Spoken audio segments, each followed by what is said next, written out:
audit report বনাওতে কিমান টাকা খৰচ যাব গতিকে অডিট ৰিপোৰ্ট বনাবলৈ হলে আপোনাৰ লাষ্ট 3 ইয়াৰ্সৰ অডিট ৰিপোৰ্ট দিব লাগিব ৰিনিউয়ালৰ কাৰণে এপ্লাই কৰোতে প্ৰত্যেক বছৰৰ ৰিনিউয়াল ৰিপোৰ্টৰ কাৰণে অডিট ৰিপোৰ্টৰ কাৰণে যিকোনো চাৰ্টাৰ একাউন্টেন্ট বা অডিটৰে 2 পৰা 3000 টকাকে প্ৰত্যেক বছৰে ফিস লয় গতিকে 3 বছৰৰ হলে 9000 টকা আপোনাৰ অডিট ৰিপোৰ্টত যাব এনুয়াল ৰিপোৰ্টত 2000 টকাকে বছৰিকীয়া লয়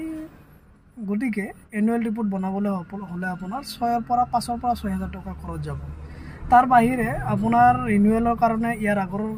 ভিডিওটোত মই কৈছিলো কি ডকুমেন্টস লাগে তাৰে কিছুমান ৰৈ যোৱা ডকুমেন্টছৰ ভিতৰত হল আপোনাৰ এফিডেভিট এখন দিব লাগিব ৰেন্ট এগ্ৰিমেন্টৰ কাৰণে আৰু এটা দিব লাগিব জেনুইন মেম্বাৰৰ কাৰণে মেম্বাৰবিলাক সকলো জেনুইন হয় সবৰে original Aadhaar card voter ID PAN card আছে বুলি